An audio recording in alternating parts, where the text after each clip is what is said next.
Boa noite a todos e a todas. É um prazer estarmos aqui em mais um GC Online, juntamente com você e com os nossos irmãos que sempre estão aqui com a gente, né? Tá aqui o Anderson, a Raíssa e o Tairone, né? E vai ser um tempo precioso nessa noite, né? Tem sido dias preciosos e nós estamos aqui para encorajar você a poder viver um tempo maravilhoso com Deus, apesar de tudo que possa estar acontecendo. Eu quero que você convide os seus irmãos, convide sua família para poder participar desse GC. E nós queremos então começar essa nossa reunião, esse nosso encontro, orando pela sua vida, pela nossa vida, pelas nossas comunidades locais, pelo nosso país, por cada um de vocês que participam com a gente todas as semanas. Se você pode, da sua casa, feche os seus olhos em nome de Jesus. Senhor, nós exaltamos o Teu nome nesta noite, Pai, em mais um GC Online. E nós acreditamos, Pai, no Teu poder para alcançar vidas. Nós acreditamos, Pai, que toda quinta, quando nós nos reunimos aqui, Pai, pela Tua graça e pelo Teu Espírito Santo, Pai, o Senhor consegue transformar os nossos corações, Pai, para vivermos a Tua vontade ou conhecermos a Tua vontade. Eu oro nesse instante, Pai, por cada irmão, cada irmã que participa conosco desse GC, por meio, Pai, da Rede Super, ou talvez pelo nosso canal no YouTube. E a minha oração, Pai, é para que esse irmão, essa irmã, para que essa família, para que esse líder, para que esse anfitrião receba do Senhor fôlego de vida, Pai. Nós oramos, ó Pai, para que onde chegar esse vídeo, Pai, onde chegar esse GC Online, Pai, vidas possam ser transformadas, Pai. E oramos assim porque sabemos, ó Pai, que esse GC vai chegar em algumas penitenciárias. Oramos assim porque sabemos que esse GC, Pai, ele chega, Pai, a leitos de hospitais, Pai. E nós queremos nessa noite então, Pai, elevar o nosso coração a Ti, os nossos corações a Ti, certos, ó Pai, de que o Senhor nos ouve, certos de que temos um Deus que é o nosso Pai. Que enquanto estivermos aqui Te adorando, Pai, vidas possam ser transformadas, alcançadas e redimidas pela Tua graça e pelo Teu amor, em nome de Jesus. Amém, amém. Sem demora, eu queria que você de casa pudesse talvez abrir a sua Bíblia, lá no livro de Mateus no capítulo 6, Mateus 6. Nós vamos falar hoje sobre o reino de Deus. E vamos usar como base a oração do Pai Nosso, para poder falarmos um pouco sobre esse reino e os aspectos desse reino. Mateus capítulo 6, iremos ler a partir do verso 9. O texto fala assim: quando vocês forem orar, orem assim: Pai nosso que estás no céu, santificado seja o teu nome, venha a nós ou venha o teu reino. Seja feita a Tua vontade, assim na terra como nos céus. Dá-nos hoje o pão nosso de cada dia. Perdoa as nossas dívidas, como nós perdoamos aos nossos devedores. E não nos deixe cair em tentação, mas livra-nos do mal, porque Teu é o reino, o poder e a glória para sempre. A ênfase de hoje com vocês aqui vai ser no verso 10, quando nas palavras de Jesus, Ele ensina os seus discípulos a fazerem tal pedido: venha a nós o teu reino, Bem, hoje a gente vai falar sobre o reino de Deus e sobre os aspectos desse reino. Nós temos talvez ao longo dessa nossa caminhada aqui falado um pouquinho sobre esses 3 capítulos de Mateus.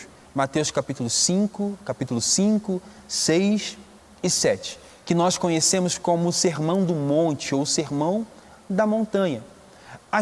Nós cristãos, somos convidados por meio dos ensinamentos de Jesus a olharmos para esses 3 capítulos com uma maior atenção.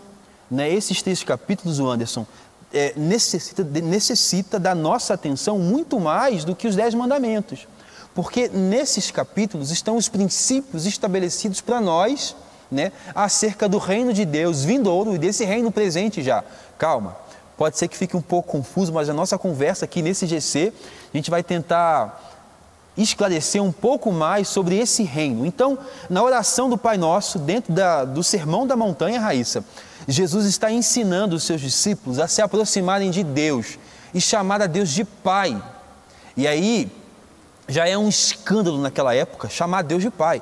Porque o texto de João vai dizer que qualquer um que chame Deus de Pai faz-se semelhante a Deus, né? Então, Cristo fala assim, não, vocês podem chamar Deus de Pai.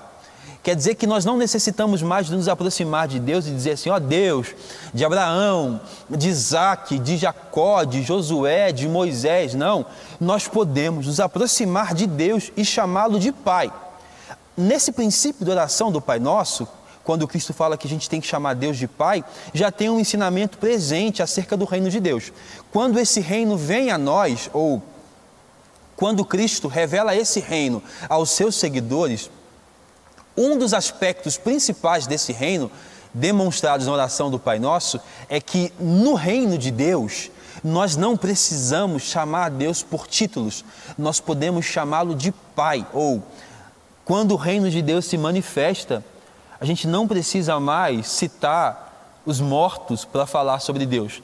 Nós podemos chamar Deus de Abba, de Paizinho. E aí, o Anderson, a respeito da manifestação desse reino e da possibilidade que o sacrifício de Jesus nos permite de chamá-lo de Pai, o que você pensa? Quando o texto fala assim, ou quando os nossos pensamentos aqui organizados diz que nós não precisamos mais nos aproximar de Deus cheios de títulos ou preocupados com os títulos que Ele tem, nós podemos, por causa da manifestação desse reino, chamá-lo de Abba, chamá-lo de Pai. É interessante que esse reino ele já vem chocando, né, a gente, desde o começo desse anúncio. Mas o que eu acho bem interessante quando Jesus nos convida, fala desse reino e já começa na introdução a própria oração mesmo, chamando de Pai, é um convite para você fazer parte da família real, podemos dizer isso, né? Fazer parte desse, e que é bem chocante no quesito quando se trata do reino aqui. Quando a gente fala sobre monarquia, quando fala sobre esse reinado terreno, a gente vê muito essa questão hierárquica e essa questão opressora. Sempre a ideia do rei, aquela ideia do vingador, do cara mau, ou de um distanciamento, a gente sempre vê isso. Mas quando a gente fala sobre pai, esse reino nos fala sobre proximidade. Aí logo depois a gente falando sobre família, vem dando esse afeto de comer na mesa, sentar à mesa. Então, algo que é bem interessante é sobre essa familiaridade. Nos chamando agora de filhos de Deus. Não mais uns simples servos, né? E sempre vamos ter essa dualidade do servo e filho. Jesus ele está então organizando os nossos pensamentos acerca de quem é esse rei. Né? Porque tem duas perguntas que Mateus, o autor, ele pretende responder, né? Sobre quem é esse rei e de que origem é o seu reino. Quando o autor desse evangelho escreve, ele escreve para responder que rei é esse e de onde veio o seu reino. E aí o Anderson está dizendo para a gente que quando ele, relatando as palavras de Jesus, ele nos convida a chamar esse rei excelso, soberano de Pai, ele está encurtando as distâncias. E principalmente por se tratar de Mateus, que fala para os judeus, né? Então, algo que para nós hoje é algo que traz paz, igual ao meu coração, é algo que é alívio e é encantador, é belo, mas para um judeu que tinha toda aquela ideia dos reis, eles estavam naquele período ainda muito recente, dos reis e toda essa opressão que talvez que um reinado tinha após o outro, ter essa ideia do novo reino, desse novo rei, e agora poder chamar esse rei de pai, de proximidade, eu acho que era bem chocante. E aí ele começa então a fazer algumas diferenciações sobre alguns aspectos do reino vindouro que já está presente na nossa vida ou em nós, né? E ele começa fazendo essa separação a partir dessa verdade, de que a partir da implantação desse reino, esse rei não quer ser conhecido pelos seus títulos, ele quer ser conhecido pela sua paternidade. Ou nós não precisamos temer o rei. O rei, esse que reina, é o nosso Pai, né? E ele continua dizendo na oração do Pai Nosso, abrindo um leque sobre aspectos desse reino, né? E ele fala assim, quando vocês forem orar, chame o rei de Pai, né? Mas não é de Pai meu, não é o seu Pai simplesmente, Raíssa. Um dos outros aspectos presente na oração do Pai Nosso acerca do reino, é que no reino de Deus não há órfãos e o Pai não é somente meu, o Pai não é exclusivamente meu. Olha só o que ele fala, quando vocês forem orar, se aproximem do rei e chamem ele de Pai Nosso. Quer dizer que nesse reino, Anderson, eu sou filho, você é filha, Tairone, você é filho, né? Então no reino de Deus não há ninguém que não possa ter um pai. E aí, uma das coisas que nós cantamos aqui, acerca dos títulos e nos afastar dos títulos é que o que nos aproxima desse rei, que é o nosso Pai, não são as nossas condecorações, as nossas qualificações, o que nós fazemos de bom ou de ruim. O que nos aproxima desse rei e do seu reino é o sacrifício do filho dele, é ele que decidiu fazer-se próximo de nós, tabernacular conosco, e é ele também quem decide fazer com que nesse reino não haja ninguém que fique sem pai, né? E aí eu vou falar algo que eu sempre falo, que o reino de Deus nos equaliza. A manifestação do reino de Deus equaliza as pessoas que seguem a Jesus. Porque pela manifestação desse reino, não há ninguém melhor do que ninguém, maior do que ninguém. Todos nesse reino servem a um rei, que é pai. E chamam a esse rei, que é pai, de Pai Nosso. Raíssa, quando você pensa que pela manifestação desse reino, você pode se aproximar de Deus, e sem essa necessidade de usar de títulos e várias outras artimanhas para poder chamar a atenção dele, você pode simplesmente chamá-lo de pai. E você pode chamá-lo de pai a partir de um pressuposto que ele não somente é seu pai, como ele é pai de muitas amigas e amigos seus. Inclusive, ele tem capacidade e poder de ser pai daqueles a quem a gente acha que ele não pode ser. Quando você pensa que você pode chamar o rei de meu paizinho, e aí? O que você pensa quanto a isso? O que vem à sua mente? Bom, isso vem não só à mente, mas também ao meu coração um certo conforto. Porque muitas vezes nós carregamos fardos. Porque nós achamos que esse afeto que Deus tem, que Jesus tem para conosco, é por conta do que fazemos, do que somos. E quando nós abrimos mão disso e nos aproximamos, não por quem nós somos, mas por quem Ele é, isso traz ao meu coração e ao nosso coração como filhos muito amor, muito conforto.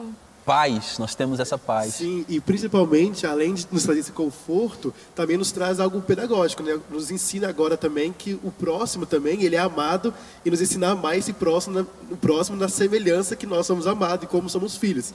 Então não há distinção agora. Quando eu olho para o outro, eu não vejo que eu sou superior, não sou um príncipe melhor, não sou mais próximo do Pai. Agora eu vejo que todos fazem parte desse reino e todos são convidados a esse reino. Tem algo bem democrático mesmo. Então nesse reino não tem essa distinção.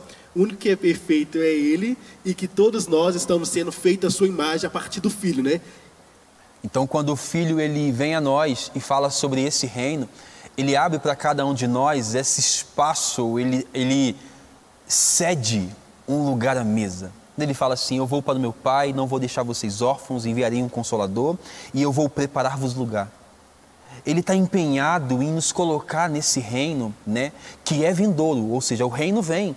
Quando Cristo voltar, Ele vai consumar a implantação do seu reino aqui, né? Mas hoje aqui, esse reino já é presente na nossa vida e no nosso coração. Porque uma vez que essa luz brilhou para nós, o que Ele espera que nós vivamos são os aspectos desse reino, né? Ou seja, Mateus capítulo 5, 6 e 7 está dizendo assim: olha, vocês vivem na terra, mas vivam na terra como cidadãos desse reino que virá, né? E a manifestação desse reino que os homens viram com seus olhos é a própria vida de Jesus. Então ele fala assim, ele encurta a distância entre os servos. Nós não somos mais os servos simplesmente, nós somos agora filhos desse rei que é o Pai. Eu não sou melhor do que o Anderson porque esse reino diz que o Pai é nosso, né? E porque o Pai é nosso, nós juntamente podemos pedir pela manifestação desse reino. E uma das coisas que eu penso quando o autor fala assim, quando nas palavras de Jesus, ele fala assim: venha a nós o teu reino, eu penso que o pedido dele não é um pedido egoísta, e sim um pedido de alguém que se preocupa com aqueles que ainda não foram alcançados por esse reino. Quando ele ora assim: Pai, venha a nós o teu reino, é como se ele pensasse assim: alcança aqueles que ainda não fazem parte desse reino, alcança aqueles que se sentem à margem ainda, porque a luz do teu reino não brilhou no coração deles, alcança até mesmo aqueles que pensam fazer parte do teu reino, mas que pensam fazer parte pelas suas condecorações, pelas suas qualificações, por aquilo que eles fazem de bom, quando na verdade talvez uma das principais verdades sobre a manifestação desse reino é que esse reino veio a nós quando nós não tínhamos qualificação alguma para identificar esse reino. Até mesmo é o próprio Deus que chama a nossa atenção e fala assim: olha, eu estou dando a vocês uma nova possibilidade de vida. E a prova disso, se eu não me engano, é Isaías 29, se eu não me engano, né? Quando o autor fala assim: eis que estou fazendo algo novo no meio de vocês. Ele está arrancando aquela mentalidade de servos, de menores, de pessoas inferiores ao rei, e ele está estabelecendo um novo princípio, que é: não, vocês são filhos desse rei, co-herdeiros com Cristo, vocês podem se assentar. Ei, existe um lugar à mesa para vocês. Quando nós falamos sobre esse reino, né? Quando Mateus relata nas palavras de Jesus sobre esse reino, nós precisamos identificar uma verdade: esse reino veio a nós, ele está presente aqui na terra hoje e agora, através dos seguidores de Jesus, que são convidados a viver princípios do reino vindouro, né? O que Jesus pode esperar de nós hoje aqui? Já que esse reino não foi completamente implantado, como nós devemos viver então a nossa vida aqui? Como você mesmo disse, né? Esse reino já foi inaugurado, mas ele não foi ainda consolidado, né? Não foi ainda consumado. E por esse reino que já começou, a primeira coisa que nos fala sobre isso, sobre esse reino que já começou, retira um pouco dessa preocupação nossa, que a nossa visão quando fala sobre esse reino é uma coisa muito futurística. É de uma coisa muito escatológica, muito do pós-morte, de uma outra vida, e acabamos que vivemos aqui sem essa esperança. Quando eu falo sobre o reino que já veio, esse reino que já começou e inaugurou, me traz uma esperança. Você falando aí, veio na minha cabeça logo sobre essa grande angústia que existe no coração de todo ser humano por esse reino. O coração humano já tem essa angústia por esse reino dos céus. É um reino que é feito desde Adão ali, para consertar o erro. Ali no proto-evangelho, né, 3,15, Gênesis 3,15, quando fala que o Senhor viria, né, para esmagar, e ele consertando todo esse problema que houve com o ser humano no começo. Então, falar sobre esse reino que está aqui é algo esperançoso para nós, é algo que vai tirar essa angústia existencial que existe dentro de nós, que é simplesmente do porvir, e ter essa grande busca que nós temos sempre de estar buscando motivo para que viver, para que eu vivo, qual o motivo do meu propósito, da minha existência. Eu entendo que eu fui feito agora a imagem e semelhança dele, sou dignificado em cima disso, e agora eu sou aceito nesse reino que um dia mesmo, pelos meus próprios atos, Adão, que há em mim, me retirou desse reino. Então é uma paz, uma esperança, e realmente é algo que traz retira essa angústia, pode dizer isso. Quando a palavra fala sobre vida eterna, o que ela pretende dizer para nós é que a vida eterna, ela vai acontecer, mas para quem já está vivendo, para quem já conhece Jesus, reconhece a Cristo, a vida eterna é uma realidade presente hoje. Então, quando nós pensamos sobre esse reino, nós pensamos sobre o agora também. Não é somente sobre o futuro, sobre o que vai acontecer. Nós precisamos entender que o Evangelho não está sempre apontando os nossos olhos para o futuro e também para agora, para o hoje, né? Então, é importante que nós reflitamos sobre algumas verdades do que está sendo dito aqui. Preste atenção.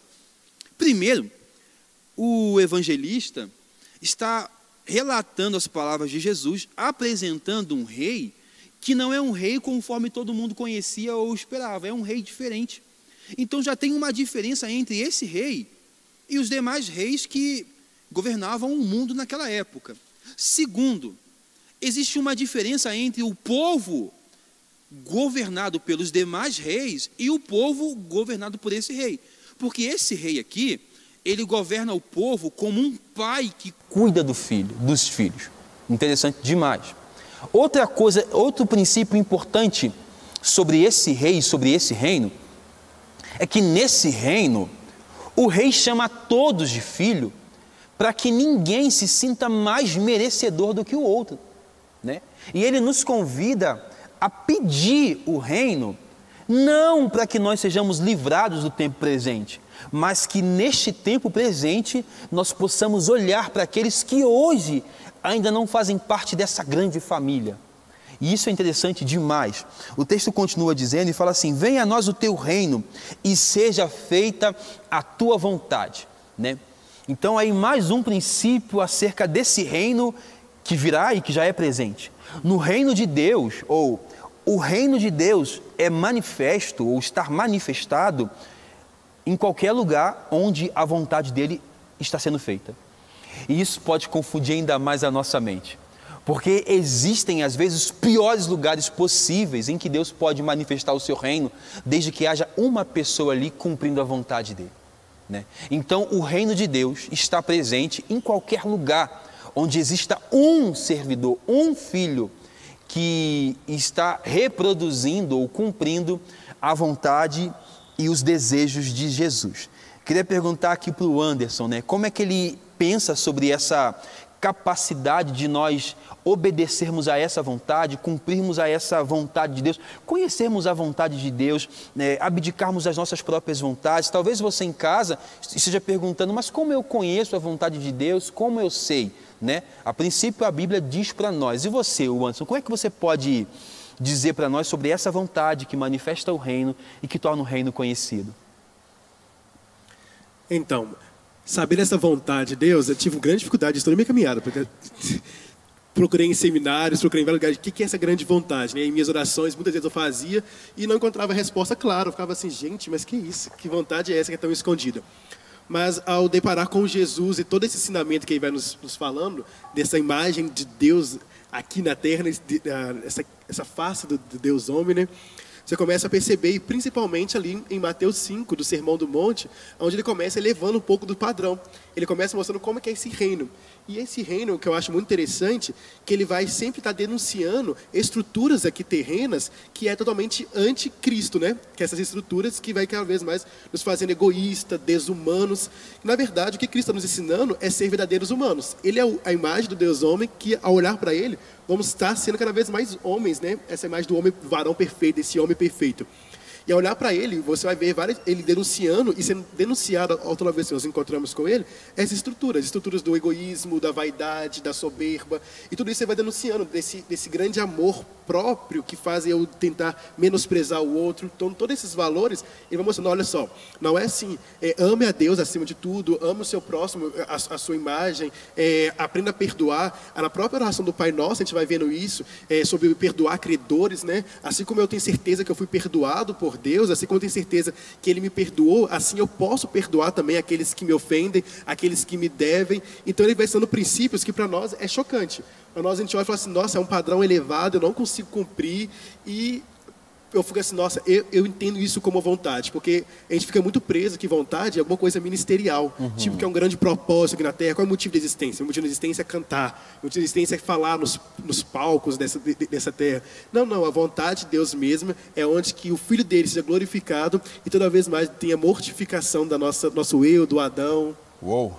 Então a vontade de Deus é que a todo tempo o Filho dele seja glorificado e em consequência disso nós morramos para nós mesmos, né? O Anderson falou algo aqui que para mim me marcou muito. A oração do Pai Nosso, ela não somente apresenta o reino, como ela denuncia estruturas de poder estão equivocadas.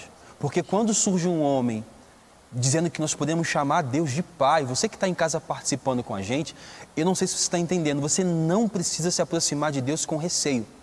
Você não precisa se aproximar de Deus com medo, você pode se aproximar de Deus certo de uma verdade. O reino de Deus te permite chamá-lo de Pai, né? Chamá-lo de Pai, olhar para o outro como um irmão, né? Louvar a Deus, né? E santificar o nome dEle, pedir pelo reino dEle, para que Ele implante o reino cada vez mais em nós. Não é somente implantar o reino dEle nas nações. Às vezes nós somos muito egoístas e equivocados quanto a isso. Nós oramos, fazemos atos proféticos, pedimos a Deus para que implante o seu reino nas nações, só que a implantação do reino de Deus nas nações começa implantando em nós. Deus pretende implantar primeiro o reino dele na sua vida, através dos princípios do Sermão do Monte, que são contraculturais. É doideira dar a outra face. É loucura você ler o Sermão do Monte e falar assim, meu Deus, o que é isso? Né? Como assim perdoar, não julgar para não ser julgado? Como assim? Isso são os critérios ou os parâmetros do reino de Deus. E aí? Não é só eu ir no culto, não é só eu participar do GC Online, não é somente eu ter uma religião? Não é. Não é. É conhecer Cristo, fazê-lo conhecido, abraçar os princípios da verdade de Cristo, né? Abdicar de toda a religiosidade que nos coloca à margem. E uma das coisas que a religião, a religiosidade causa em nós é que ela nos permite beber um copo d'água quando existe um oceano de conhecimento. A gente pode mergulhar em Cristo e conhecê-lo cada vez mais, mas a gente se contenta com a religiosidade, que é somente um pouquinho de água em um recipiente. E limita outros a não ter dessa água. A gente bebe pouco por ser religioso, a gente não consegue ter todo o acesso e limita o outro também. Então, assim, é aquela parte que fala, né? Você está na porta, você não deixa o outro entrar, você não entra.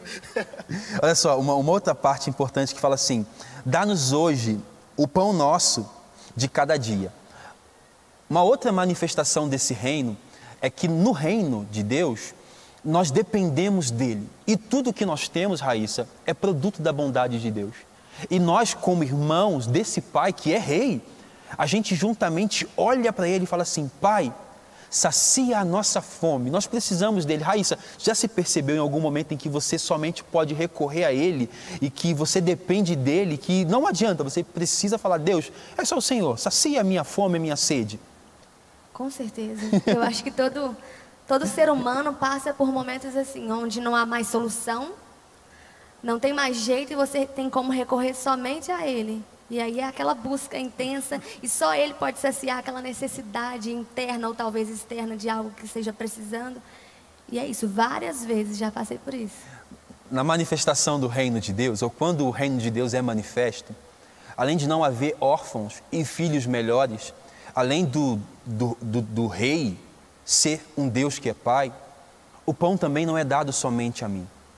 A oração do Pai Nosso manifesta um reino que não é um reino egoísta, de filhos egoístas. Eu não peço pelo pão que é meu, eu peço pelo pão que é nosso. Ou seja, quando o reino de Deus se manifesta, Tairone, ninguém passa fome, porque qualquer um que tenha recebido está disposto a partilhar daquilo que aparentemente é dele, fazendo aquilo que é dele ser nosso. No reino de Deus, nada é meu. A sua voz, não, porque é minha voz, não, porque o meu conhecimento, não. No reino de Deus, tudo que nós temos é do outro. Como assim? Um dos princípios mais importantes da fé cristã é que tudo que veio a nós, veio porque o nosso irmão mais velho, chamado Jesus Cristo, partilhou com a gente, para nos ensinar que nada é meu, que tudo que veio a mim, tudo que eu tenho, tem um potencial para ser nosso. E aí um outro convite que a oração do Pai Nosso faz para poder revelar esse reino é: perdoa as nossas dívidas, né? Eles olham para Deus, para o rei, como aquele capaz de perdoar. Esse rei não é aquele rei que pune, não é aquele rei que não dá chance, não é aquele rei sanguinário, é aquele rei que aplacou a sua ira no sacrifício do seu filho e por isso tem poder para perdoar. E ele tem tanto poder para perdoar que ele nos convida a perdoar também. No reino de Deus, não somente o rei perdoa, Tairone, como nós também podemos perdoar. E seria uma hipocrisia nossa clamar pelo perdão do rei, que é o nosso Pai, enquanto a gente retém o perdão daqueles que nos devem alguma coisa. Você já foi desafiado alguma vez, Tairone, a perdoar alguém que você falou assim: eu queria reter o perdão, eu queria não falar mais com essa pessoa? Muitas vezes, né? São momentos que a gente passa na vida que a gente é obrigado a parar e pensar, e aí a gente percebe que tem que perdoar, né? O 70 vezes 7. Mas o mais engraçado no reino de Deus é que eu percebo é que você pode sair do reino e voltar, e você não vai ser obrigado a passar por nenhum processo, você é convidado a entrar novamente. Eu acho muito interessante isso. O reino de Deus, né, que é manifesto pela sua graça também, ele está constantemente com suas portas abertas, né, e é um convite para que a gente entre, entendeu? É um convite para que nós entremos nesse reino. Beleza, Então não tem aquele peso que a religião impõe. Eu lembro dos meus primeiros anos de caminhada na fé cristã, que o meu maior medo é esse negócio do meu nome escrito ali, como a Bíblia fala. Porque se meu nome foi escrito ali, pelas minhas qualificações, um pecado apagou o meu nome dali, né? Mas a manifestação desse reino em Cristo diz para você, diz para mim, diz para nós que, calma, tirem esse peso dos ombros de vocês. Por causa do sacrifício do Filho de Deus, as portas desse reino estão abertas para você, abertas para nós. Mas eu não preciso, então, abraçar a minha religião, não é pelas minhas condecorações, não. O reino veio a nós por causa do sacrifício do Filho de Deus. E ele fala assim, vocês podem perdoar, ou melhor, Deus, Pai, me perdoa como eu tenho perdoado, né? E aí, assim, uma outra verdade que a oração do Pai Nosso fala para nós sobre esse reino é que o reino, ele não anula, não exclui as nossas tentações. E, apesar do reino, Raíssa, estar presente aqui, nós ainda assim seremos tentados. E quando o texto fala assim, não nos deixes cair em tentação, não é assim, não nos deixes ser tentados. Na verdade, é assim, ó. Se formos tentados, não nos deixe cair. E aí, Anderson, quando você pensa sobre ser tentado, não é um problema. O problema é cair. Mas ainda assim, se nós cairmos, nós temos um advogado junto ao Pai, né? Não nos deixes cair quando formos tentados. Isso fala sobre humanidade, sobre nós sermos humanos a tal ponto de sermos tentados como Cristo foi, mas existia um Deus que é Rei e Pai, que cuida de nós, que apesar da tentação, está cuidando da gente e nos mantendo de pé. Eu vejo a leitura sobre o reino que nós fazemos que pode trazer um pouco dessa complicação na cabeça das pessoas. Um autor que eu gosto muito, que é John Stott, vai falar sobre as 3 possíveis leituras sobre esse reino de Deus. Uma das 3 possíveis leituras, uma é uma leitura mais pessimista, o outro uma leitura super otimista, até demais, chega a ser até... Hiperotimista e heróica, essa visão bem heróica mesmo. E outra que é a visão mais realista. A visão mais pessimista é essa visão, por exemplo, já que o reino ele já começou, mas ele não é aqui, é futuro, então aqui tudo acabou, tudo é perdido, eu sou tudo fraco, sofrimento. é só sofrimento, você está isso, eu não aceito Deus manifestando aqui, não, Deus é só no futuro, a minha fé é 100% escatológica, é lá no porvir. E não há nenhum valor no presente, não já há que é presente, só no futuro, então assim, e eu nem me nessa abandono. vida. Então assim, a pessoa despreza a sua vida, despreza a vida do outro e despreza toda essa relação aqui nesse plano, né? E a outra é que é o otimismo demais, né? Que leva já pro supra-sumo, né? Que aí a pessoa, não, aqui eu já sou mais que vitorioso, aqui já levou a cruz, então aqui eu não vou ser tentado, aqui eu não vou sofrer, aqui eu não vou perder. Como se Cristo não precisasse voltar para consumar o seu reino. Ele levou já sobre si a sua cruz, então receba a cura, você não vai mais ter enfermidade, não vai passar mais necessidade, porque o cristão não passa fome. Então, aquelas verdades do reino consumado, que não vai haver nem mais choro, nem mais dor, esses hiperotimistas estão trazendo para o presente como se fosse agora. Né? Confunde essa justificação com glorificação. Tipo assim, muda essa ordem do processo todo. E o outro é uma visão mais difícil, que é a visão mais realista. É onde que eu sou obrigado a fazer esse equilíbrio que você fala. A gente fala muito aqui sobre a minha humanidade, sobre o que Cristo fez por mim. Nesse plano aqui, entender que já começou, o reino já começou. Eu tenho os atributos. Eu não tenho todos os atributos, eu não posso ter acesso a todos, mas também eu não estou com nada. Eu tenho atributos do reino aqui. Eu tenho coisas do reino a fazer aqui. E é engraçado porque nesse reino que está presente hoje aqui, o autor fala assim, livra-nos do mal.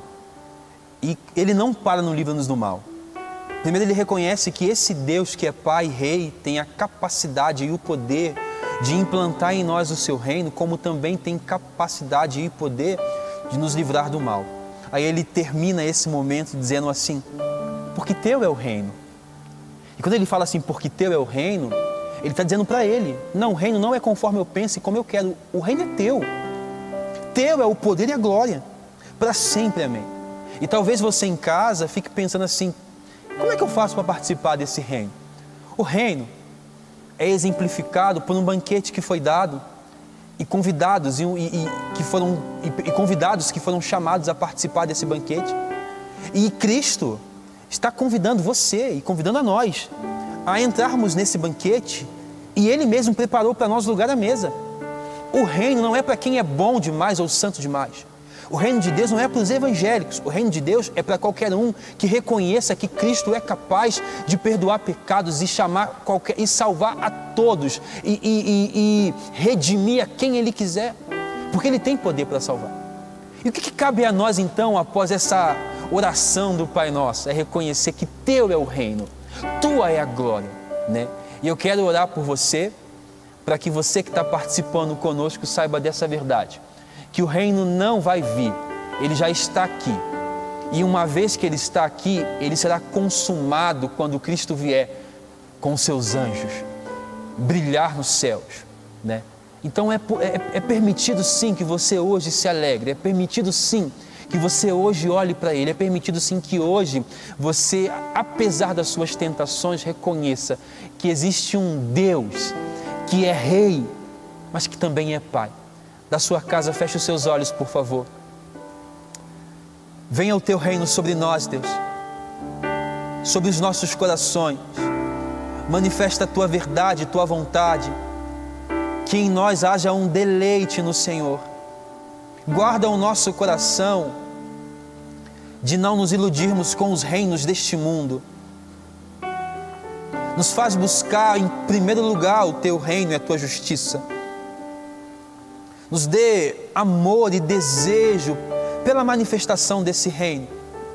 Cuida, Pai, dos nossos anseios. Venha sobre nós o Teu reino. Venha sobre nós a Tua vontade, Pai. Pai, alcança os nossos irmãos que estão nos ouvindo nesse instante, Pai, com os aspectos desse reino, Pai. Pai, revela a este e a esta, Pai, que o reino é para ele e é para ela. O reino é para os oprimidos, é para os feridos. O reino é para os pecadores. E nesse reino só há um que é Deus. E nesse reino, o rei não é somente um rei, mas é também Pai. Em nome de Jesus. Você que participou conosco desse GC, nós te aguardamos na semana que vem, neste mesmo horário. E só frisando para você, o reino de Deus está disponível para você, onde quer que você esteja e quem quer que você seja. Se me alcançou, se alcançou a estes, tem poder para te alcançar. Deus te abençoe e uma ótima semana.